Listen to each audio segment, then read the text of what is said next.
السلام علیکم ورحمۃ اللہ وبرکاتہ۔ الحمد للہ نحمده ونستعینه ونستغفره ونؤمن به ونتوکل علیہ ونعوذ باللہ من شرور انفسنا ومن سیئات اعمالنا من يهده الله فلا مضل له ومن يضلله فلا هادي له ونشهد أن لا إله إلا الله وحده لا شريك له ونشهد أن سيدنا ونبينا ومولانا محمدا عبده ورسوله صلى الله عليه وعلى آله وصحبه وأمته وسلم تسليما كثيرا كثيرا أما بعد فأعوذ بالله من الشيطان الرجيم بسم الله الرحمن الرحيم من عمل صالحا من ذكر أو أنثى وهو مؤمن فلنحيينه حياة طيبة صدق الله العظيم۔ میرے محترم بزرگوں اور دوستوں،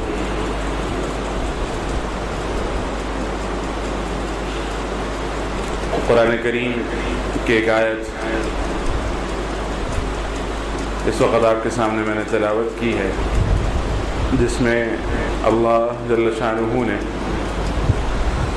ایمان اور عمل صالح پر جس وعدے کا ذکر فرمایا ہے، وہ وعدہ اور وہ دو عمل یعنی ایمان اور عمل صالح در حقیقت اس وقت جس معاشرے میں ہم رہ رہے ہیں، جس دور سے گزر رہے ہیں، اس وقت کا ایک بہت بنیادی مسئلہ اور ایک بہت بڑی پریشانی اللہ رب العزت نے قرآن کریم کی اس آیت اور اس طرح کی دیگر آیات جس کا انشاءاللہ بھی آپ کے سامنے میں ذکر کروں گا، اللہ رب العزت نے اس موجودہ وقت کی ایک بڑی پریشانی کا حل ان آیات میں ذکر فرمایا ہے۔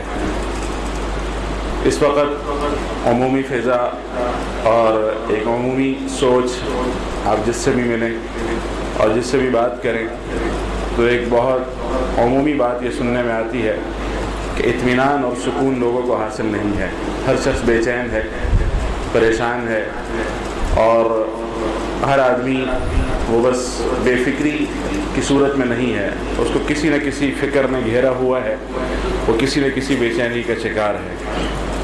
اور یہ پریشانی اس شخص کو بھی ہے جو کہ جھوپڑی میں رہتا ہے، اس کو بھی ہے جو کہ کوٹھی میں رہتا ہے، اس آدمی کو بھی ہے جو لوگوں سے مانگ کر کھاتا ہے، اور اس کو بھی ہے کہ جس کے دسترخوان پہ ایک وقت میں کئی کھانے سجے ہوئے ہوتے ہیں۔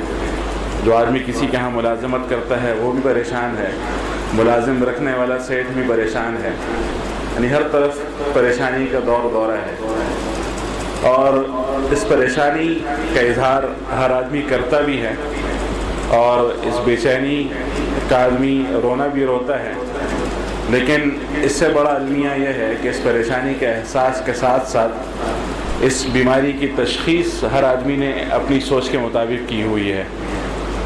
جو آدمی پریشانی کا شکار ہے اس نے اپنے ذہن سے اپنی پریشانی کی وجہ ڈھونڈی ہے، اور اپنے ہی ذہن سے اس پریشانی کو دور کرنے کی وہ کوشش کر رہا ہے۔ جو آدمی منصب اور اقتدار کے اندر موجود ہے اور اس کے پاس کچھ نہ کچھ اختیارات موجود ہیں، تو اس نے یہ سمجھ رکھا ہے کہ میں پریشان ہوں تو میری پریشانی کا علاج یہ ہے کہ میں اس سے بھی بڑے منصب پر چلا جاؤں اور اس سے بھی بڑے اختیارات اور اقتدار کی کیفیت مجھے حاصل ہو جائے تو شاید میرے مسئلے حل ہو جائیں۔ جو آدمی کہیں ملازمت کر رہا ہے، وہاں پریشانی کا شکار ہے، تو اچھی سے اچھی ملازمت کی تلاش میں ہے اور سوچ رہا ہے کہ شاید میں کہیں اور سوئچ کر جاؤں، کہیں اور نوکری شروع کر دوں تو شاید میری پریشانی حل ہو جائے۔ جو آدمی کسی بھی کیفیت کے اندر مبتلا ہے تو اس نے اپنے ذہن سے اس پریشانی کا علاج سوچ رکھا ہے۔ جو لوگ دینداری سے وابستہ ہیں، مسجد سے وابستہ ہیں اور مسجد کے اندر ہونے والے اعمال سے وابستہ ہیں، ان کے کسی تبلیغی جماعت سے، کسی خانقاہ سے، کسی بزرگ، کسی عالم سے تعلق ہے، تو ان کے ذہن میں یہ احساس ضرور پیدا ہوتا ہے کہ پریشانیاں یا راحتیں یہ سب اللہ کی طرف سے ہیں، اور اس پریشانی کی وجہ میرے اپنے اعمال ہیں۔ یہی وہ بنیادی نقطہ ہے کہ جس کو سمجھنے کی ضرورت ہے۔ جیسے میں نے ذکر کیا کہ اس وقت پریشانی ہے، تو پریشانی کی نوعیت بھی مختلف ہے۔ ایک پریشانی حکمرانوں کی طرف سے ہے کہ ظالم جابر ہیں اور طرح طرح کے مصائب کا لوگوں کو ان کی طرف سے سامنا کرنا پڑتا ہے۔ ایک پریشانی آسمانی ہے، بارشیں نہیں ہو رہی۔ ہمارے ملک کے اندر کتنے خطے ایسے ہیں کہ جہاں پہ قحط سالی ہے۔ بلوچستان کے علاقے کے اندر دیکھیے کہ عرصے سے بارشیں نہیں ہو رہی، وہاں پہ خشک سالی اور قحط سالی ہے۔ لوگ قربانیاں دے رہے ہیں، بکرے ذبح کر رہے ہیں، لیکن ان کے اوپر بارش نہیں برس رہی۔ آسمان سے تو بارش کیا برسے، زمین کا پانی خشک ہو چکا ہے۔ خود ہمارے شہر کے اندر دیکھیں کہ پانی کی کتنی بڑی قلت ہے، گرمی کی کتنی شدت ہے، اور کتنے عرصے سے لوگ دعائیں کر رہے ہیں، نہ بارشیں ہو رہی ہیں اور نہ کسی اور طرح کی اللہ کی طرف سے مدد بظاہر ہوتی ہوئی نظر آتی ہے۔ انہی پریشانیوں کا ایک حصہ یہ ہے کہ بازار کے اندر آدمی جائے تو مہنگائی کا رونا روتا ہے۔ جو اشیاء ضرورت ہیں ان کی قیمتیں کہاں سے کہاں پہنچ چکی ہیں۔ ایک عام آدمی کی دسترس سے یہ ساری چیزیں نکلتی جا رہی ہیں۔ اور اسی طرح پریشانیوں میں سے پریشانی بھی ہے کہ آدمی کو چین اور سکون حاصل نہیں ہے۔ ایک وقت تھا کہ شہر کے اندر قتل و غارت گری کا ڈر ہوتا تھا کہ میں جب گھر سے نکلوں گا کہ واپس گھر پہنچوں گا کہ نہیں پہنچوں گا۔ اس چیز کے اندر کچھ اطمینان اور سکون آیا۔ تو چور ڈاکوؤں کی پریشانی ابھی بھی موجود ہے، راہ چلتے لوگ اچک لیتے ہیں، ڈاکہ پڑ جاتا ہے گھر پہ، آدمی کی جمع پونجی لٹ جاتی ہے۔ کل ایک صاحب کے بارے میں پتہ چلا، وہ بیچارے کسی مسجد کے اندر خادم ہے یا مؤذن ہے، وہ نماز کے لیے مسجد گئے، پیچھے سے گھر پہ ڈاکو آئے، ان بیچارے کے بس گھر پہ کل ان کی جمع پونجی 30-35 ہزار روپے کی تھی، ان کے وہ ساری جمع پونجی لے کر چلے گئے۔ تو اس طرح کی پریشانیاں بہت سارے لوگوں کو لاحق ہیں۔ گاڑی چھن جائے گی، موبائل چھن جائے گا، نوکری کروں تو نوکری کے اوپر برقرار رکھا جائے گا کہ نہیں رکھا جائے گا۔ اس مسجد کے نمازیوں میں سے کتنے لوگ ملتے ہیں جو اس پریشانی کا اظہار کرتے ہیں کہ نوکری پر ہوں لیکن کب ہمیں فارغ کر دیا جائے کچھ پتہ نہیں چلتا۔ یہ تمام پریشانیاں بھی ہیں اور اس کا سبب بھی ہم لوگوں نے اپنی طرف سے سوچا ہوا ہے۔ اگر ہم اپنی سوچ کو اور اپنی عقل کو ایک طرف رکھ دیں اور قرآن کریم کو اور نبی اکرم صلی اللہ علیہ وسلم کی احادیث کو سامنے رکھیں اور اس سے اس پریشانی کی وجہ بھی ڈھونڈیں اور اس پریشانی کا حل بھی ڈھونڈیں تو شاید ہمارے مسئلے کسی حد تک حل ہو جائیں۔ اللہ رب العزت کی طرف سے مختلف مواقع پر تنبیہ ہوتی رہتی ہے، اللہ کی طرف سے الارم بجتا رہتا ہے، تنبیہ ہوتی رہتی ہے، لیکن ہم چونکہ غفلتوں کا شکار ہیں اور ہم اس طرف سوچتے نہیں ہیں کہ یہ اللہ کی طرف سے مختلف حالات آ رہے ہیں، کیوں آ رہے ہیں۔ یہ یقین اور عقیدہ ہم سب کا ہے کہ اس دنیا کے اندر ایک پتہ بھی اللہ کی مرضی کے بغیر نہیں ہل سکتا، اور یہ دن رات کا آنا، یہ دن رات کا نظام، سورج چاند تارے، ایک ایک چیز، جیسے میں نے ذکر کیا کہ پتہ، ایک چھوٹی سی مخلوق بھی اللہ کے حکم کے بغیر یہاں سے وہاں نہیں ہو سکتی۔ تو اتنے بڑے بڑے مسائل، حکمرانوں کی پریشانی، کاروبار کی پریشانی، معاشی پریشانی، گھر کی طرف سے لوگ پریشان ہوتے ہیں، بیوی موافق نہیں ہوتی، بچے موافق نہیں ہوتے۔ ایسے کتنے واقعات ہیں کہ زندگی گزار لی، 4-4 5-5 بچے ہیں، لیکن بیوی اس عمر میں آ کے بگڑ جاتی ہے، وہ مخالفت پر اتر آتی ہے۔ اور اچھے خاصے لوگوں کو میں جانتا ہوں کہ جن میں زندگی گزار دی لیکن اب وہ گھر کی پریشانی کے اندر مبتلا ہونے کی وجہ سے نفسیاتی مریض ہو چکے ہیں۔ یہ تمام حالات کس کی طرف سے ہیں؟ پہلے تو طے کر لیا جائے کہ یہ سب کچھ اللہ کی طرف سے ہے، اور اللہ کی طرف سے حالات ویسے ہی نہیں آتے۔ اللہ رب العزت نے قرآن کریم میں ایک جگہ نہیں کئی جگہ پر یہ ارشاد فرمایا ہے کہ حالات کی بہتری اور درستگی ہو وہ بھی اللہ کی طرف سے ہے، اور حالات کی سختی اور پریشانی ہو تو وہ بھی اللہ کی طرف سے ہے۔ سب سے پہلے تو ہمیں یہ بات طے کر لینی چاہیے، اپنے اس مرض کو سمجھ لینا چاہیے کہ جو کچھ بھی ہو رہا ہے وہ ہمارے اعمال کے نتیجے میں ہو رہا ہے۔ اچھائی ہو وہ بھی اللہ کی طرف سے انعام ہے، اور ہمارے عمل کی طرف سے، ہمارے عمل کا اللہ رب العزت ہمیں دنیا کے اندر اجر دے رہے ہیں۔ اور اگر کسی مصیبت کا اور پریشانی کا ہم شکار ہیں اور کسی تکلیف کے اندر مبتلا ہے، وہ تکلیف کسی بھی قسم کی ہو، تو وہ تکلیف بھی ہم یہ طے کر لیں کہ ہمارے کسی عمل کا نتیجہ ہے۔ اور اللہ رب العزت کی طرف اگر ہم اپنی زبان سے یہ کہتے ہیں کہ اللہ میرے حالات کو دیکھ، تو اللہ کی طرف سے گویا کہ جواب آتا ہے تو اپنے اعمال کو دیکھ۔ اگر ہم اپنے اعمال کو دیکھ لیں تو اللہ کی طرف سے حالات خود بخود بدل جائیں گے۔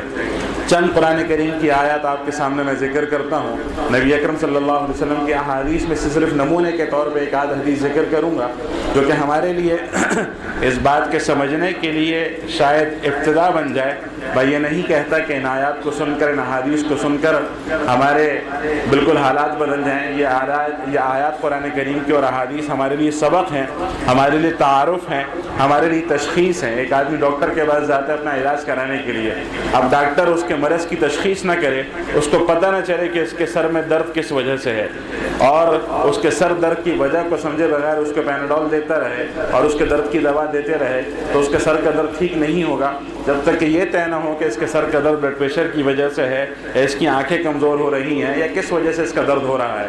جب تک کہ بیماری کی تشخیص نہیں ہوگی اس وقت تک علاج بھی فائدہ نہیں دے گا۔ بیماری کی تشخیص ہو جائے تو پھر بیماری کی تشخیص ہونے کے بعد اس کا علاج بھی ہو سکتا ہے۔ بالکل اس مثال سے ہم اپنے حالات کا جائزہ لیں کہ ہم پریشانی کا شکار ہیں۔ میں اگر ایک فرد سے پوچھنا شروع کروں تو ہر آدمی یہ اقرار کرے گا اور اس بات کا اعتراف کرے گا کہ وہ کسی نہ کسی بے چینی کا شکار ضرور ہے۔ 100% اطمینان والی زندگی وہ شاید ہم میں سے کسی کو بھی نصیب نہیں ہے۔ اگر ہے تو اللہ کا بہت بڑا انعام ہے، اس پر اللہ کا شکر ادا کیا جائے، لیکن اگر نہیں ہے تو پھر سوچا جائے کہ آخر پریشانیاں کیوں ہیں۔ قرآن کریم کی جو آیت میں نے ابتدا میں ذکر کی، من عمل صالحا منکم، قرآن کریم کی آیت جس کو ابتدا میں نے ذکر کیا، اس کے اندر اللہ رب العزت نے 2 چیزیں ذکر کی ہیں کہ جو شخص ایمان لایا اس حال میں کہ اس نے اعمال صالحہ کا بھی اہتمام کیا، نیک عمل بھی کرتا رہا اور ایمان کی دولت اس کے پاس موجود تھی، اس لیے کہ ایمان کی دولت یہ بنیادی شرط ہے دنیا کی بھی کامیابی کی اور آخرت کی بھی کامیابی کی۔ تو جس شخص نے ایمان کا اقرار کیا، اللہ رب العزت کی وحدانیت کو اور نبی اکرم صلی اللہ علیہ وسلم کی رسالت کو قبول کیا، اور اس کے بعد وعامل صالحہ و نیک اعمال کرتا رہا، اللہ رب العزت کی نافرمانیوں سے اپنے آپ کو بچاتا رہا۔ یہ نہیں ہو سکتا کہ ہم سے گناہ نہ ہو، گناہ ہم سے ہوگا، اس لیے کہ اللہ رب العزت نے ہمیں انسان بنایا ہے، فرشتہ نہیں بنایا۔ ہمارے اندر اللہ رب العزت نے نیکی کی صلاحیت بھی رکھی ہے اور ہمارے اندر برائی کرنے والے جذبات بھی پائے جاتے ہیں، لیکن برائی ہو جانا برا نہیں ہے، برائی پر قائم رہنا برا ہے۔ اگر کبھی گناہ ہو جائے تو آدمی فوراً توبہ کر لے، اللہ کی طرف رجوع کر لے کہ اللہ بحیثیت انسان ہونے کے مجھ سے غلطی ہو گئی، میں اپنے گناہ کا اعتراف کرتا ہوں، توبہ کرتا ہوں، میری غلطی کو معاف کر دیجئے۔ اس گناہ پر جمع نہ رہے، ڈٹا نہ رہے، چوری کر کے سینہ زوری نہ کرے۔ یہ اللہ رب العزت کو پسند ہے کہ آدمی اپنے گناہ پر ڈٹے نہیں بلکہ توبہ کر لے، استغفار کر لے، اعتراف کر لے۔ تو ایمان اور عمل صالح جس کے اندر یہ 2 باتیں پائی جائیں گی، فَلَنُحْيِيَنَّهُ حَيَاةً طَيِّبَةً، اللہ رب العزت نے ارشاد فرمایا کہ ہم ضرور بالضرور اس کو پاکیزہ زندگی کی نعمت سے نوازیں گے۔ پاکیزہ زندگی کیا ہے کہ اس کو اطمینان اور چین والی زندگی ملے گی۔ ایمان اور عمل صالح کی برکت سے اس کو کسی قسم کے پریشانی کا سامنا نہیں کرنا پڑے گا، نہ گھر کی طرف سے پریشان ہوگا، نہ کاروبار کی طرف سے پریشان ہوگا، نہ حکمرانوں کی طرف سے پریشان ہوگا، نہ اس کا معاشرہ اس کو پریشان کرے گا۔ لیکن شرط یہ ہے اس لیے کہ ہمارا عقیدہ یہ ہے کہ جو کچھ قرآن میں اللہ رب العزت نے کہہ دیا وہ حق اور سچ ہے۔ اگر ہمارا عقیدہ یہ نہ ہو تو تب تو ہمارا ایمان بھی خراب ہے۔ ہمارا سب سے پہلے بنیادی عقیدہ یہ ہونا چاہیے کہ قرآن کریم کے اندر اللہ رب العزت نے جو کچھ کہہ دیا وہ حق اور سچ ہے۔ ہمارے ذہن میں ایک خیال پیدا ہو رہا ہے، آپ کے ذہن میں یہ بات آ رہی ہوگی کہ کتنے لوگ ایسے ہیں کہ جن کو ہم ولی اللہ کہتے ہیں، اللہ کے نیک بندے ہیں اور بہت اللہ کی برگزیدہ ہستیاں ہیں، کبھی وہ پلک جھپکنے کے برابر بھی وہ نافرمانی کے تصور نہیں کرتے۔ ہم دیکھتے ہیں کہ بعض ایسے لوگ بھی پریشان ہیں اور اللہ کی معصیتوں سے بچنے کے باوجود ہمتاً اللہ کی عبادات میں مصروف رہنے کے باوجود وہ پریشان ہیں۔ تو اس آیت کا مصداق تو پھر ہمیں سمجھ میں نہیں آتا، اس اشکال کا جواب میں آپ کو دوں گا، لیکن آخر میں جب اپنی بات مکمل ہو جائے گی تو اس وقت اس بات کا جواب بھی دوں گا کہ باوجود نیک اعمال ہونے کے، باوجود گناہوں کے بچنے کے بعد مرتبہ آدمی پریشانی کا شکار ہو جاتا ہے۔ پہلے ضابطہ سمجھ لیجئے کہ ایمان اور عمل صالح کے اوپر اللہ رب العزت کی طرف سے وعدہ کیا ہے، فَلَنُحْيِيَنَّهُ حَيَاةً طَيِّبَةً، اللہ رب العزت فرماتے ہیں کہ ہم اس کو زندگی دیں گے۔ کیسی زندگی؟ پاکیزہ زندگی۔ اور پاکیزہ زندگی کا مطلب یہ ہے کہ اس کو اطمینان، چین اور سکون والی زندگی نصیب فرمائیں گے، اس کو کسی قسم کے پریشانی کا شکار نہیں ہونے دیں گے۔ اسی طرح قرآن کریم کی ایک اور آیت ہے، وَمَنْ أَعْرَضَ عَنْ ذِكْرِي فَإِنَّ لَهُ مَعِيشَةً ضَنْكَ وَنَحْشُرُهُ يَوْمَ الْقِيَامَةِ أَعْمَى، اللہ رب العزت ارشاد فرماتے ہیں کہ جو شخص میری یاد دہانی سے روگردانی کرتا ہے، جو آدمی میرے حکم سے غفلت برتتا ہے، میرے احکامات کو پورا نہیں کرتا، میری نافرمانی کرتا ہے، اعراض کرتا ہے، تو اس کو میں کیا سزا دوں گا؟ وَمَنْ أَعْرَضَ عَنْ ذِكْرِي فَإِنَّ لَهُ مَعِيشَةً ضَنْكَ، اس کو میں ضرور زندگی کے اندر تنگ دستی کا شکار کر دوں گا۔ وہ باوجود سب کچھ کمانے کے ہمیشہ تنگ دست رہے گا۔ قرآن کریم کے الفاظ کو اگر غور کریں تو اللہ رب العزت نے ایک مرتبہ نہیں 3 مرتبہ اس جملے کو مؤکد کر کے کہا، فَإِنَّ لَهُ مَعِيشَةً ضَنْكَ۔ عربی زبان کے قاعدے کے مطابق اس لفظ کا ترجمہ یہ بنتا ہے کہ جو آدمی میرے احکامات سے روگردانی کرے گا، اعراض کرے گا، تو ضرور بالضرور اور یقیناً، 2 مرتبہ ضرور کا لفظ اور 1 مرتبہ یقیناً کا لفظ، ضرور بالضرور اور یقیناً میں اس کی زندگی کو تنگ کر دوں گا۔ اور جب اللہ رب العزت فرما رہے ہیں کہ اس کی معیشت کو میں تنگ کر دوں گا، وہ اکنامیکل پریشانی کا شکار ہو جائے گا، وہ معاشی لحاظ سے سب کچھ ہونے کے باوجود تنگ دستی کا شکار ہوگا، اور اللہ رب العزت اس کو 3 مرتبہ مؤکد کر کے فرما رہے ہیں، تو اس سے کسی قسم کے شک و شبہ کے اندر ہمیں مبتلا ہونے کی ضرورت نہیں ہے کہ اللہ رب العزت نے جب کہہ دیا تو پھر وہ ہو کر رہے گا۔ جو آدمی اعراض کرے، اللہ رب العزت کے احکامات سے اپنی من کی زندگی گزارے، رب چاہی زندگی نہ گزارے بلکہ من چاہی زندگی گزارے، تو اللہ رب العزت کی طرف سے سزا کیا بتلائی گئی؟ اللہ رب العزت نے یہ سزا بتلائی کہ فَإِنَّ لَهُ مَعِيشَةً ضَنْكَ، اس کی زندگی کو میں تنگ کر دوں گا۔ یہ دونوں آیتوں کا آپ ملا کر دیکھیے کہ جو ایمان اور عمل صالح والی زندگی کو گزارے گا، اس سے کیا وعدہ کیا؟ فَلَنُحْيِيَنَّهُ حَيَاةً طَيِّبَةً، اس کو میں پاکیزہ، اطمینان اور سکون والی زندگی دوں گا۔ اور جو آدمی اعراض کرے گا، ایمان اور عمل صالح والی زندگی اختیار نہیں کرے گا، تو اس کی زندگی کو میں تنگ کر دوں گا۔ تیسری آیت قرآن کریم کی، وَمَا أَصَابَكُم مِّن مُّصِيبَةٍ فَبِمَا كَسَبَتْ أَيْدِيكُمْ، تمہیں جو بھی کوئی پریشانی اور مصیبت لاحق ہوتی ہے، کسی بھی قسم کی تکلیف کے اندر مبتلا ہوتے ہو، تو کیوں؟ فَبِمَا كَسَبَتْ أَيْدِيكُمْ، تمہارے اپنے اعمال کی وجہ سے ایسا تمہارے ساتھ ہوتا ہے۔ صاف اعلان کر دیا اللہ رب العزت نے 25 بارے میں کہ اللہ رب العزت جو تمہیں کسی قسم کے پریشانی کا شکار کرتا ہے، تو فَبِمَا كَسَبَتْ أَيْدِيكُمْ، تمہارے اپنے ہاتھوں کی کرتوتوں کی وجہ سے ہے۔ اگلا جملہ اس سے بھی عجیب ہے، وَيَعْفُو عَن كَثِيرٍ، بہت ساری چیزوں کو تو اللہ رب العزت معاف فرما دیتے ہیں۔ اللہ رب العزت اگر ہماری ایک چیز پر ہمیں پکڑنے آ جائیں، وَلَوْ يُؤَاخِذُ اللَّهُ النَّاسَ بِمَا كَسَبُوا مَا تَرَكَ عَلَىٰ ظَهْرِهَا مِن دَابَّةٍ، عجیب قرآن کریم کی آیت ہے کہ اگر اللہ رب العزت لوگوں کو ان کے اعمال کی بنا پر دنیا ہی میں پکڑنا شروع کر دیں، تو دنیا کے اندر کوئی رینگنے والا، کوئی چلنے والا جانور تک موجود نہ رہے۔ یعنی ساری زندگی اللہ رب العزت نے ہمارے اوپر احسان کیا، ہمارے بدعمالی کی وجہ سے ہماری پکڑ نہیں فرمائی۔ اللہ رب العزت فرماتے ہیں کہ اگر میں پکڑنے لگ جاؤں تو اس زمین کا سارا نظام برباد اور تباہ ہو جائے۔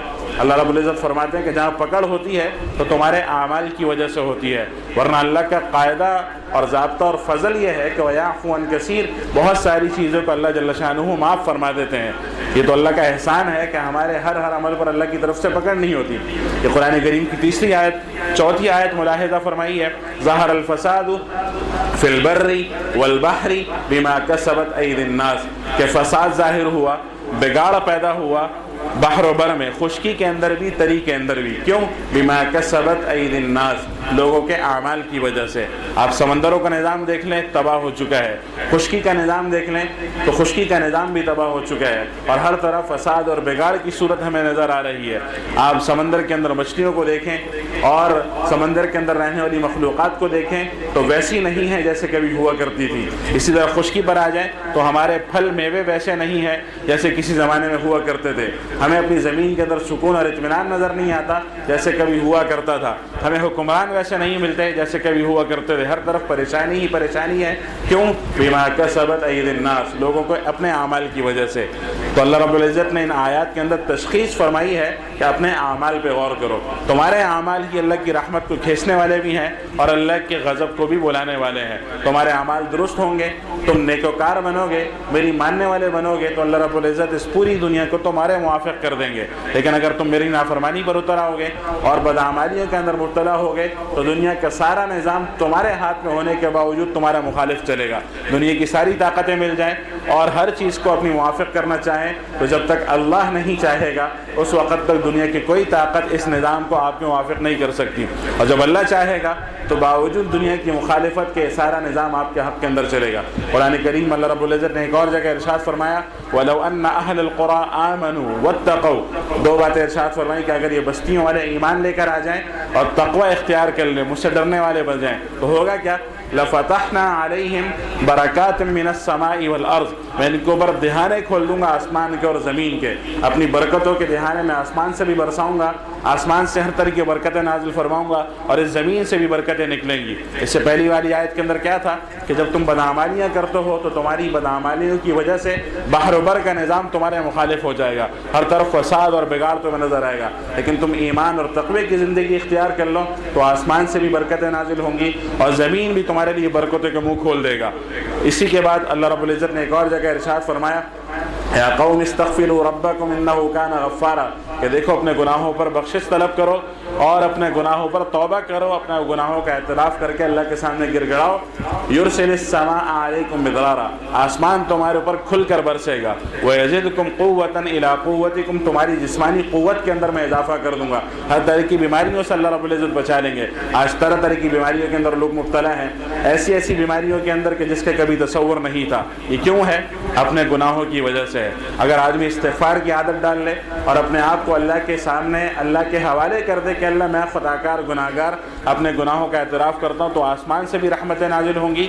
وَيَزِدُكُمْ قُوَّةً إِلَىٰ قُوَّتِكُمْ، تمہاری جسمانی قوت کے اندر بھی اللہ رب العزت اضافہ فرمائیں گے۔ اس طرح ایک اور جگہ ارشاد ہے سورہ نوح کے اندر استغفروا ربکم، اپنے رب سے مغفرت طلب کرو اور اپنے رب کے سامنے اپنے گناہوں کا اعتراف کر کے استغفار کرو، انہ کان غفارا، اللہ رب العزت بہت معاف کرنے والے ہیں۔ جب تم مغفرت طلب کرو گے یرسل السماء علیکم مدرارا، اللہ رب العزت آسمان کو بھی تمہارے اوپر برسائیں گے، ویمددکم باموال، تمہارے مال کے اندر بھی اضافہ کریں گے، وبنین، تمہاری اولاد کے اندر بھی اضافہ کریں گے۔ اللہ رب العزت نے آگے پھر بے شمار نعمتیں گنوائی ہیں جو استغفار کی برکت سے اللہ تعالیٰ نصیب فرماتے ہیں۔ آخر میں ایک بات ذکر کرتا ہوں، باقی اس موضوع سے متعلق جو احادیث ہیں انشاءاللہ اگلے جو میں آپ کے سامنے میں ذکر کروں گا۔ حضرت حسن بصری رحمہ اللہ ایک بہت بڑے اللہ کے ولی اور تابعی گزرے ہیں، ان کے پاس جو بھی آتا تھا اپنے مسائل کو بیان کرنے کے لیے تو وہ اس کو ایک ہی وظیفہ بتاتے تھے۔ کوئی آتا تھا کہ بارش نہیں ہو رہی، اس کو کہتے استغفار کرو، کوئی کہتا ہے کہ مالی پریشانی میں مبتلا ہوں، اس کو کہتے ہیں کہ استغفار کرو، کوئی آتا ہے کہ میری اولاد نہیں ہو رہی، بہت سارے لوگ آج کل بھی پریشان ہیں کہ شادی کو اتنا عرصہ ہو گیا بچے نہیں ہو رہے، تو جو کہتا ہے کہ میری اولاد نہیں ہو رہی اس کو کہتے ہیں استغفار کرو۔ غرض کسی بھی قسم کی پریشانی کا وہ علاج کیا بتلاتے؟ استغفار کرو۔ ایک شخص نے سوال کیا کہ آپ کرتے کیا ہیں، کہ جس شخص نے بھی آپ سے سوال کیا آپ نے اس کو کوئی اور وظیفہ نہیں بتایا۔ آج کل بھی لوگ بہت وظیفے پوچھتے ہیں، اللہ سے نہیں مانگتے لیکن وظیفے ضرور پوچھتے ہیں۔ تو انہوں نے جواب دیا کہ قرآن کریم کی آیات پہ اگر غور کرو، جو دو آیات آپ کے سامنے میں نے ابھی ذکر کی، تو اللہ رب العزت نے استغفار کی جو برکتیں ذکر فرمائی ہیں وہ لوگوں کی تمام پریشانیوں کا حل ہے۔ بارش کا مسئلہ ہے وہ بھی استغفار سے حل ہوگا، کہا سالی خوشحالی ہے وہ بھی اللہ تعالیٰ استغفار سے حل فرمائیں گے۔ جس کے یہاں اولاد نہیں ہے وہ استغفار کی عادت ڈالے، اللہ رب العزت اس کے یہاں اولاد کی نعمت سے اس کو نوازیں گے۔ جس کو معاشی پریشانی ہے، کاروبار کی وجہ سے پریشان ہے، وہ استغفار کا اہتمام کرے۔ ہم کرتے نہیں ہیں اور پھر اس کے بعد گلہ کرتے ہیں کہ اللہ کی طرف سے پریشانی آ رہی ہے۔ پہلے تو اپنے اعمال پر غور کریں کہ ہم کتنی بدعمالیوں کے شکار ہو چکے ہیں۔ ہمارے یہی اعمال ہمارے اوپر اللہ کی طرف سے مسلط ہوتے ہیں مختلف شکلوں میں۔ اللہ رب العزت ہمیں سمجھنے کی اور اپنی طرف رجوع کرنے کی توفیق نصیب فرمائے۔ وآخر دعوانا الحمدللہ رب العالمین، الحمدللہ رب العالمین، الحمدللہ۔